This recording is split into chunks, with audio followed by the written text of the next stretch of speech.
সাকিব খানের নতুন মুভি দরদ। এই মুভির কাহিনী শুরুর দিকে কিছুটা স্লো হলেও বিরতির পর মুভির টুইস্ট দেখে আপনি অবাক হতে বাধ্য হবেন। যাই হোক, দরদ মুভির এক্সপ্লেন শুরু করা যাক। মুভির শুরুতে দেখা যায় সাকিব খান ওরফে দুলু মিয়া তার বউ ফাতিমাকে মেলায় নিয়ে গিয়ে দোলনায় ছড়ায় এবং তার পছন্দের চুড়ি কিনে দেয়। কিন্তু কোনো কারণে ফাতিমার মন অনেক বেশি খারাপ, তাই দুলু তাকে এত কিছু কিনে দেওয়ার পরও তার মুখে হাসি ফুটে না।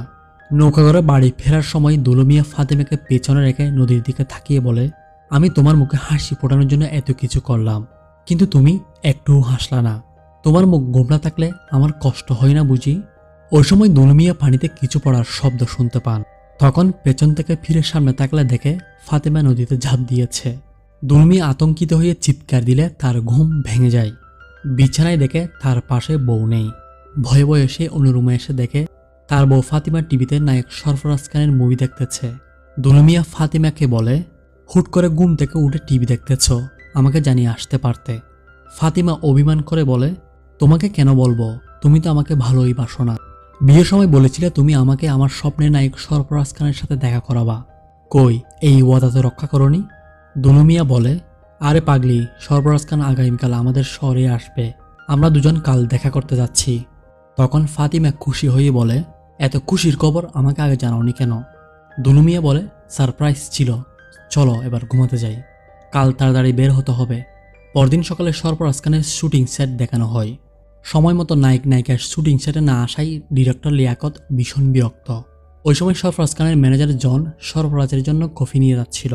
তখন লিয়াকত জনকে বলে, তাড়াতাড়ি তোর বসকে শুটিং সেটে আসতে বল, না হয় কফিতে একটু বিষ মিশিয়ে দে, আর যেন বের না হয়। এইদিকে দেখা যায় সরফরাজ ফিল্মের নায়িকা রিনেকে নিয়ে রোমান্সে ব্যস্ত ছিল। তখন জন গিয়ে সরফরাজ খানকে বলে, বস, আপনার উপর লিয়াকত ভীষণ বিরক্ত, তাড়াতাড়ি শুটিং সেটে যান, সবাই আপনাদের জন্য বসে আছে। রোমান্সে ব্যাঘাত ঘটানোর জন্য সরফরাজ বিরক্ত হয়ে শুটিং সেটে আসে এবং শুটিং শুরু হয়। এইদিকে দুলু ও ফাতিমা রেডি হয়ে ফাতিমা নিজ হাতে রসগোল্লা বানিয়ে সরফরাজ খানের সাথে দেখা করতে শুটিং স্থানে চলে আসে। শুটিং ইনডোরে হওয়ায় দুলুদের দারোয়ান ঢুকতে দিচ্ছিল না। তখন দুলুর দারোয়ানকে কিছু টাকা দিয়ে ম্যানেজ করে নেয়। দুলুরা যখন শুটিং সেটে ঢুকে তখন সরফরাজের ইমোশনাল দৃশ্যের শুটিং চলছিল। সরফরাজকে কাঁদতে দেখে ফাতিমাও কান্না ধরে রাখতে পারে না। তখন দুলু চিৎকার করে বলে, সরফরাজ স্যার, আপনি কাঁদবেন না, আপনি কান্না করলে আমার বউ কষ্ট পাবে। দুলুর চিৎকারে একটি পারফেক্ট দৃশ্যের শুটিং বন্ধ হয়ে যায়। এতে লিয়াকত ভীষণ বিরক্ত হয়ে ওঠে, কিন্তু সরফরাজ শান্ত স্বরে দুলুদের তার কাছে ডাকে। তখন ফাতিমা বলে, আমার যেতে লজ্জা লাগছে, তুমি যাও, আর হ্যাঁ অবশ্যই রসগোল্লা খাওয়াবে আর একটি সেলফি তুলে আনবে। দুলু সরফরাজের কাছে গিয়ে বলে, স্যার বুঝতেই পারতেছেন আমার বউ আপনার কত বড় ফ্যান, আপনার জন্য নিজ হাতে রসগোল্লা বানিয়ে এনেছে, একটি রসগোল্লা আপনাকে অবশ্যই খেতে হবে। দুলু হাতে হ্যান্ড স্যানিটাইজার লাগিয়ে একটি রসগোল্লা সরফরাজকে খাইয়ে দেয় এবং ফোনে একটি সেলফি তুলে নেয়। দুলুর এরকম ছোট মানসিক কর্মকাণ্ডে টিমের সবাই বিরক্ত হয়ে ওঠে। তাই জন দুলুকে শুটিং সেট থেকে ভদ্রভাবে বের করে বাকি মিষ্টিগুলো ডাস্টবিনে ফেলে দেয় এবং দুলুকে ঘাট ধাক্কা না দেওয়ার আগে শুটিং সেট থেকে বের হয়ে যেতে বলে। নিজের পছন্দের নায়ককে দেখেছে তাই ফাতিমা অনেক বেশি খুশি ছিল। সেই খুশিতে রাতে শপিং করে বাড়ি ফিরে। বাড়িতে এসে ফাতিমা যখনই টিভি অন করে তখন দেখতে পাই খবর সাংবাদিক বলতেছে জনপ্রিয় অভিনেতা সরফরাজ খান মৃত্যুবরণ করেছে। সরফরাজের মৃত্যু স্বাভাবিক নাকি আত্মহত্যা তা নিয়ে তদন্ত চলছে। প্রিয় নায়িকার মৃত্যুতে ফাতিমা একদম ভেঙে পড়ে এবং সরফরাজের মৃত্যুর জন্য দুলুকে দায়ী করতে থাকে। ফাতিমা বলে, তুমি রসগোল্লায় বিষ মিশিয়ে দিয়েছ এবং তাকেই আমার নায়ক সরফরাজের মৃত্যু হয়েছে।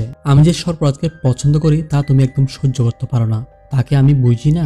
দুলু বলে, ফাতিমা তুমি জানো আমি তোমাকে কত ভালোবাসি, তোমার মুখে হাসি ফোটাতে কত চেষ্টা করি, আমি কি চাইবো তোমার মুখে হাসির বদলে বিষাদ থাকুক? এইদিকে সরফরাজের মৃত্যুর রহস্য উদ্ঘাটনের দায়িত্ব দেওয়া হয় ইন্সপেক্টর অগ্নিকে। সে শুটিং সেটে এসে সবাইকে জিজ্ঞাসাবাদ করে। অগ্নি জানতে পারে নায়িকা রিনার সাথে ডিরেক্টর লিয়াকতের প্রেমের সম্পর্ক ছিল, কিন্তু ইদানিং রিনা লিয়াকতকে ইগনোর করে সরফরাজের সাথে প্রেমের সম্পর্ক গড়ে তোলে। তাই সরফরাজের মৃত্যুতে লিয়াকতের হাত থাকতে পারে। আবার সরফরাজের কাপড়ে লিপস্টিকের দাগ পাওয়া যায়, তাই অগ্নির রিনাকেও সন্দেহ হয়। প্রডিউসার জানায় শুটিং সেটে সরফরাজকে এক ফ্যান তাকে রসগোল্লা খাইয়েছিল, হয়তো ওই রসগোল্লাই বিষ থাকতে পারে। অগ্নি সব তথ্য মাথায় রেখে তার তদন্ত এগিয়ে নিতে থাকে। এদিকে ফাতিমা দুলুকে অবিশ্বাস করায় দুলু ফাতিমাকে শুটিং সেটে এনে ডাস্টবিনে ফেলে দেওয়া সেই রসগোল্লা নিয়ে খেতে শুরু করে। সেই ফাতিমাকে বোঝাতে চাই রসগোল্লায় কোনো বিষ ছিল না, দুলুর এমন কর্মকাণ্ডে ফাতিমা বুঝে সরফরাজের মৃত্যুতে দুলুর কোনো হাত নেই। তারপর আমাদের ফ্ল্যাশব্যাকে নিয়ে যাওয়া হয়, দেখানো হয় কিভাবে দুলু ও ফাতিমার বিয়ে হয়েছিল। দুলু ফাতিমাকে প্রথম দেখে স্থানীয় একটি মেলায়, তখন ফাতিমা মনের আনন্দে রসগোল্লা বানাচ্ছিল। এক দেখাতে দুলু ফাতিমার প্রেমে পড়ে যায়। পরদিন দুলু ওই দোকানে গেলে দেখতে পাই দোকানে ফাতিমা নেই, তার বাবা বসে আছে। তখন দুলু ফাতিমার বাবাকে তার মনের কথা জানায়। ফাতিমার বাবা বলে, আমার মেয়ে একটু পাগলাটে ধরনের, ফাতিমা যদি তোমাকে বিয়ে করতে রাজি হয় তাতে আমার কোনো আপত্তি থাকবে না। সন্ধ্যায় দুলু অনেকবার রিহার্সাল করে ফাতিমাকে তার মনের কথা জানায়। ফাতিমা নির্দ্বিধায় বলে, আমি তোমাকে বিয়ে করতে পারি দুটি শর্তে। সরফরাজ ফিল্মের নায়িকাকে যেরকম ভালোবাসে আমাকেও তোমাকে সেরকম ভালোবাসতে হবে। 2, খুব তাড়াতাড়ি সরফরাজের সাথে আমার দেখা করাতে হবে। দুলু বাধ্য হয়ে দুটি শর্তই মেনে নেয় এবং দুলু ও ফাতিমার বিয়ে হয়ে যায়। তারপর ঘটনা আবার বর্তমানে ফিরে আসে। আমাদের মিজান নামে একজন ডাক্তারের চেম্বার দেখানো হয়। মিজান নার্সকে দিয়ে তার শরীর ম্যাসাজ করাচ্ছিল। আর তখন মিজানের স্ত্রী ভিডিও কল দিলে মিজান তাড়াতাড়ি নার্সকে বের হয়ে যেতে বলে। মিজান কল রিসিভ করলে তার স্ত্রী বলে, রুমে কাকে নিয়ে এসে ফুর্তি করছো? আমাকে ব্যাক ক্যামেরা দিয়ে সম্পূর্ণ রুম দেখাও। মিজান যখন ক্যামেরা দিয়ে স্ত্রীকে চেম্বার দেখাচ্ছিল তখন চেম্বারের রসগোল্লা নিয়ে দুলু মিয়ার উদয় হয়। দুলু ক্যামেরার সামনে এসে মিজানের স্ত্রীকে বলে, ভাবি, আপনার হাজব্যান্ডের জন্য আমার স্ত্রীর অনেক বড় রোগ সেরে গিয়েছে, যার জন্য আমি আমার স্ত্রীর হাতে বানানো রসগোল্লা নিয়ে এসেছি। আমি কয়েকটা স্যারকে খাওয়াচ্ছি, বাকিগুলো স্যার বাসায় নিয়ে যাবে, আপনিও খাবেন। ডাক্তারকে মিষ্টি খাওয়ানোর পর দুলু চেম্বার থেকে বের হওয়ার পর হাসপাতালে অগ্নি আসে ডাক্তার মিজানের কাছে প্রেগন্যান্সি চেক আপ করাতে। ডাক্তার রুমে ঢুকে দেখে ডাক্তার মৃত অবস্থায় চেয়ারে মরে পড়ে আছে আর সামনে রসগোল্লা। তখন অগ্নি বাহিরে বের হয়ে হাসপাতালের সবার হাত চেক করতে থাকে। দুলু ওয়াশরুম থেকে ফ্রেশ হয়ে বের হলে হঠাৎ অগ্নি তার হাত ধরে ফেলে এবং চেক করে দেখে রসগোল্লার কোনো চিহ্ন তার হাতে লেগে আছে কিনা। কিন্তু অগ্নি দুলুর হাতে কোনো কিছুই খুঁজে পায় না। অগ্নি যখন দুলুকে ছেড়ে দেয় তখন দুলু মিষ্টি হেসে হাসপাতাল থেকে বের হয়ে যায়। দুলু যখন বাসায় আসে তখন ফাতিমা দুলুকে বলে, তুমি আবার খুন করেছ, আমার জন্য তুমি আর কয়টা খুন করবে? দুলু বলে, বিশ্বাস করো আমি খুন করিনি।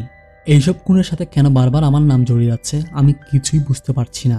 এদিকে পুলিশ সরফরাজ ও ডাক্তার মিজানের লাশ পরীক্ষা করে বুঝতে পারে দুজন একই বিষক্রিয়ায় মারা গিয়েছে, কিন্তু রসগোল্লায় কোনো বিষ ছিল না। তারপর অগ্নি তাদের ডাকে যারা সরফরাজের সেই ফ্যানকে দেখেছে যে তার জন্য রসগোল্লা নিয়ে গিয়েছিল। অগ্নি একজন আর্টিস্ট এনে তাদের কথা মতো একটি স্কেচ বানায় এবং তা শহরের সব পুলিশ স্টেশনে পাঠিয়ে দেয়। পরদিন দুলু কাজ শেষ করে বাসায় ফিরলে বাসার কোথাও সে ফাতিমাকে দেখতে পায় না। বাসার সবখানে খোঁজার পর সে ছাদে উঠলে দেখতে পায় ফাতিমা ছাদ থেকে লাফ দেওয়ার চেষ্টা করছে। এটা দেখে দুলু দৌড়ে গিয়ে ফাতিমাকে জড়িয়ে ধরে এবং খুনের দায় স্বীকার করে। ফাতিমা খুশি হলে সে পুলিশের কাছে সারেন্ডার হওয়ার আশ্বাস দেয়। ফাতিমা বলে, তুমি এইসব কিছু বাদ দিয়ে পুলিশের কাছে গিয়ে সব কিছু খুলে বলো, তাহলে তোমার শাস্তি কম হবে। তখন দুলু পুলিশের কাছে সারেন্ডার হতে সম্মত হয়। পরদিন দুলু ফাতিমাকে ট্যাক্সির পিছনে বসিয়ে পুলিশ স্টেশনের দিকে রওনা দেয় সারেন্ডার হওয়ার জন্য। কিছু দূর যাওয়ার পর দুলুর তার ট্যাক্সি একটি বাড়ির সামনে থামায়। দুলু ফাতিমাকে বলে, এই বাড়িতে আমার একজন স্যার থাকে, পুলিশের কাছে ধরে দেওয়ার আগে তাকে কয়েকটা রসগোল্লা খাওয়াতে চাই। তখন ফাতিমা বলে, তুমি আবার মানুষ খুন করবে? তখন দুলু বলে, তুমি একটু বসো, আমি বাসায় যাব আর আসব। তারপর দুলুর রসগোল্লা নিয়ে বাসায় ঢুকলে আমরা সরফরাজের মুভির প্রডিউসারকে দেখতে পাই। প্রডিউসার বলে, দুলু, আমি তোমাকে সহজ সরল ভেবেছিলাম, তুমি যেই কাজ করেছ রীতিমতো সবাই ভয়ে আছে, কিন্তু তুমি এখন আর এখান থেকে ফিরে যেতে পারবে না। আমার ছেলেরা তোমার আদর যত্ন একটু বেশিই করবে। এই বলে প্রডিউসারের গুন্ডারা দুলুর উপর হামলা করে এবং দুলু একে একে সবাইকে মেরে ফেলে। সবশেষে প্রডিউসারের মুখে একটি রসগোল্লা ঢুকিয়ে দিয়ে চাকুর মাধ্যমে বারংবার আঘাতে তাকে হত্যা করে। তারপর দুলু গায়ে লেগে থাকা রক্ত মুছে বাহিরে আসলে ফাতিমা বুঝতে পারে দুলু কাউকে হত্যা করে বের হয়েছে। তখন ফাতিমা কান্না করে বলে, তুমি আবার মানুষ হত্যা করলে? দুলু বলে, আমি শুধু একটা রসগোল্লা খাওয়াতে চেয়েছিলাম, কিন্তু তারা আমাকে হত্যা করতে চায়, তাই আমি বাধ্য হয়ে তাদেরকে হত্যা করেছি। আচ্ছা বাদ দাও এসব, চলো এখন পুলিশের কাছে গিয়ে সারেন্ডার করি। দুলু ভালো মানুষের মতো পুলিশ স্টেশনে গিয়ে সব কিছু পুলিশকে খুলে বলতে চায়। থানার পুলিশ দুলুকে দেখা মাত্র তার দিকে বন্দুক তাক করে। তখন দুলু বলে, আরে কি করছেন? আমি এসেছি সারেন্ডার করতে, আপনারা আমার দিকে বন্দুক তাক করেছেন কেন? কিন্তু পুলিশ তার কথা শুনে না। তারা দুলুকে ধরে হাজতে ঢুকিয়ে বেধড়ক মারতে শুরু করে, কিন্তু সে একটি টো শব্দও করে না। দুলু বলে, আমাকে মারবেন না, আমার কান্নার শব্দ শুনলে আমার বউ কষ্ট পাবে, তাকে আগে বাড়ি পাঠিয়ে দিন, তারপর আমি সব কিছু স্বীকার করে নিব। তখন অগ্নি চিন্তা করে দুলু একা একা পুলিশ স্টেশনে এসেছে, তার সাথে কেউ আসেনি, তাহলে সে কোন বউয়ের কথা বলতেছে।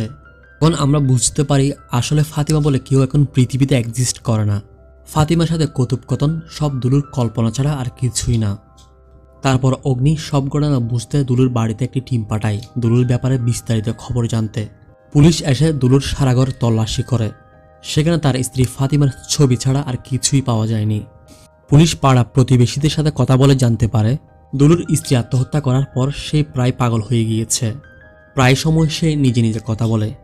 পুলিশ এসে দুলুর কাছ থেকে ঘটনার আসল রহস্য জিজ্ঞেস করে, কিন্তু সে বারবার তার বউ কেমন আছে তা জিজ্ঞেস করে। তখন অগ্নি একজন ডাক্তারের সাথে দেখা করে দুলুর বিহেভিয়ার ডাক্তারের কাছে খুলে বলে। ডাক্তার সব ঘটনা শুনে বলে, দুলু অবাস্তব এক জগতে বসবাস করছে, সে বাস্তবকে স্বপ্ন মনে করছে আর স্বপ্নকে বাস্তব মনে করতেছে। যদিও আমাদের কাছে ফাতিমা মৃত, কিন্তু তার কাছে ফাতিমা জীবিত। কোনো মেয়েকে ফাতিমার মতো সাজিয়ে দুলুর সামনে নিয়ে গিয়ে সে এসব কেন করছে তা ফাতিমা জিজ্ঞেস করলে সে সব বলবে, অন্য কাউকে সে বলবে না। তারপর অগ্নি একজন মেয়েকে ফাতিমার শাড়ি চুড়ি পরিয়ে দুলুর সামনে নিয়ে আসে। দুলু মারকে ক্লান্ত শরীর নিয়ে ফাতিমার দিকে তাকায়। ফাতিমা বলে, আমি তোমাকে দেখতে এসেছি, তুমি কেন সর্পরাজকে মেরেছ? আমি পছন্দ করতাম বলে কি তোমার হিংসা হতো? তখন দুলু বলে, না রে পাগলি, কেন মেরেছি জানতে চাও? তাহলে শুনো। দুলু যখন ঘটনা বলতে শুরু করে আমাদেরকে ফ্ল্যাশব্যাকে নিয়ে যাওয়া হয়। দুলু ফাতিমাকে বিয়ে করার পর ফাতিমা সারাক্ষণ সর্পরাজকে নিয়ে ভাবতে থাকে, সে ঠিকমতো দুলুর সেবা যত্ন করতো না। তাই দুলু ফাতিমাকে একজনের ডাক্তারের কাছে নিয়ে গিয়ে ফাতিমার সব কথা খুলে বলে। সব ঘটনা শুনে ডাক্তার বলে, আমরা যখন কোনো সেলিব্রিটিকে অতিরিক্ত পছন্দ করে ফেলি তখন তাকে নিয়ে আমাদের মধ্যে এক স্বপ্নের জগৎ তৈরি হয়। আমরা যদি স্বপ্নের জগৎ তৈরি করা মানুষটিকে সেই সেলিব্রিটির সাথে দেখা করাতে পারি, তার সাথে কথা বলাতে পারি, তাহলে সেই সেলিব্রিটির ব্যাপারে তার মোহ কেটে যেতে পারে এবং সেই স্বপ্নের জগৎ থেকে বাস্তবতায় ফিরে আসতে পারে। তখন ডাক্তার আরও বলে, আমার একজন সিনিয়র ডাক্তার আছে যার সাথে সর্পরাজ খানের গুড রিলেশন আছে। আপনার সমস্যাটা আমি বুঝতে পেরেছি, আমি অবশ্যই তার মাধ্যমে আপনার স্ত্রীর সাথে সর্পরাজ খানের দেখা করাবো। ডাক্তার দুলুকে একটি ঠিকানা দেয় এবং একটি নির্দিষ্ট তারিখে সেই ঠিকানায় যেতে বলে। দুলু খুশি মনে ডাক্তারের সব কথা বিশ্বাস করে ফেলে। নির্দিষ্ট তারিখ আসলে দুলু ফাতিমাকে নিয়ে ডাক্তারের দেয়া ঠিকানায় চলে আসলে দুলু ডাক্তারকে গেটের সামনে দাঁড়িয়ে থাকতে দেখে। তখন ডাক্তার এসে দুলুদের রিসিভ করে ফাতিমাকে ভিতরে নিয়ে যেতে চায়।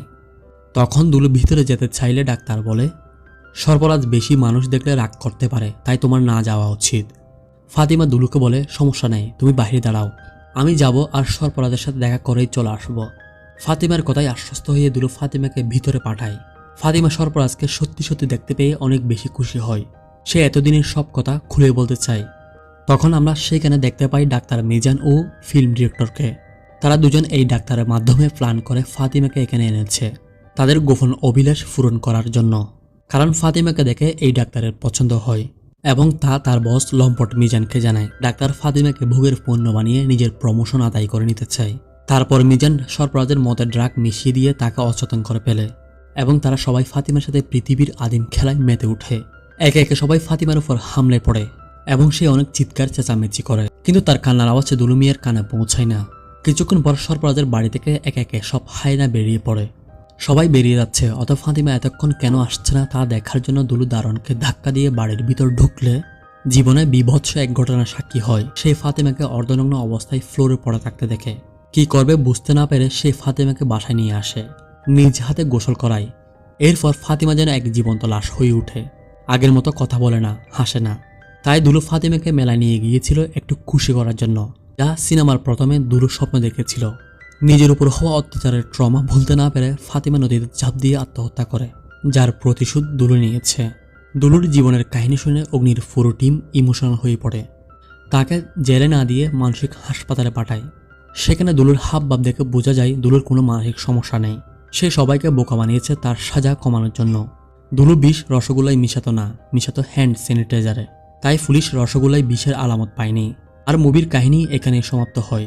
মুভির কাহিনী আমার যথেষ্ট ভালো লেগেছে, তবে রাইটিংয়ে কিছুটা দুর্বলতা লক্ষণীয় ছিল, যা অভিনয়ের মাধ্যমে শাকিব খান ফুঁসিয়ে নিয়েছে। আপনার এই মুভির কাহিনী কেমন লেগেছে অবশ্যই কমেন্ট করে জানাবেন। আর নতুন নতুন মুভি ওয়েব সিরিজের এক্সপ্লেইন ভিডিও সবার আগে পেতে চাইলে চ্যানেলটা সাবস্ক্রাইব করে দিন। ধন্যবাদ।